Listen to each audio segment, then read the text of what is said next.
നമസ്കാരം, ഞാൻ ഡോക്ടർ വിസ്മയ ദാമോദരൻ. നമ്മളിന്ന് ചർച്ച ചെയ്യുന്നത് സ്ത്രീകളായിക്കോട്ടെ, പുരുഷന്മാരായിക്കോട്ടെ, കുട്ടികളായിക്കോട്ടെ, മുതിർന്നവരായിക്കോട്ടെ ഒരുപോലെ കഷ്ടപ്പെടുന്ന ഒന്നാണ് താരൻ എന്ന് പറയുന്നത്. താരൻ വല്ലാതെ കൂടുമ്പോൾ താരൻ വീണ കൈയുടെ ഭാഗത്ത് വല്ലാതെ ചൊറിച്ചിലുണ്ടാവുക, കഴുത്തിന്റെ ഭാഗത്ത് കുരുക്കൾ ഇൻഫെക്ഷൻ ഉണ്ടാവുക, വല്ലാതെ ബുദ്ധിമുട്ടുന്നവരായിരിക്കും. അപ്പൊ ഇത്തരം പേഷ്യൻസ് ക്ലിനിക്കിലേക്ക് വരുമ്പോൾ നമ്മൾ മെഡിസിനോടൊപ്പം തന്നെ പറഞ്ഞു കൊടുക്കുന്ന ചെറിയ 2 ടിപ്പ് പറഞ്ഞുതരാം. അതായത് ഒന്നെന്ന് പറയുന്നത്, നമ്മൾ വീട്ടിൽ കടുക് ഉണ്ടാവുമല്ലോ, കടുക് നന്നായിട്ട് അരച്ചിട്ട് കുളിക്കാൻ നേരത്തെ ഒരു 10 മിനിറ്റ് നേരത്തേക്ക് സ്കാൽപ്പിൽ നന്നായി അപ്ലൈ ചെയ്യാം. അതിനുശേഷം 10 മിനിറ്റ് കഴിഞ്ഞിട്ട് നല്ലൊരു ഹെർബൽ ഷാമ്പു ഉപയോഗിച്ചിട്ട് അത് കഴുകിക്കളയാം. പിന്നെ ഈ കടുകിന്റെ സ്വഭാവം അനുസരിച്ചിട്ട് നമുക്കൊരു നീറ്റിലൊക്കെ ഉണ്ടാവും, പക്ഷെ അത് പേടിക്കേണ്ട ആവശ്യമില്ല. അത് കടുകിന്റെ സ്വഭാവം കൊണ്ടാണ് ഈ പുകച്ചിലൊക്കെ വരുന്നത്.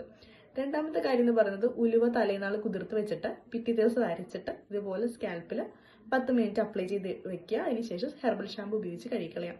ഈ 2 കാര്യം ഒറ്റ യൂസിൽ തന്നെ നമുക്ക് നല്ലൊരു റിസൾട്ട് കിട്ടും. അപ്പോൾ ഇത് നല്ലൊരു മെഡിസിൻ ആയിട്ട് തന്നെ ഉപയോഗിക്കണം എന്നുണ്ടെങ്കിൽ ആഴ്ചയിൽ ഒരു 2 or 3 ഒക്കെ പരീക്ഷിച്ച് നോക്ക് കേട്ടോ. Thank you.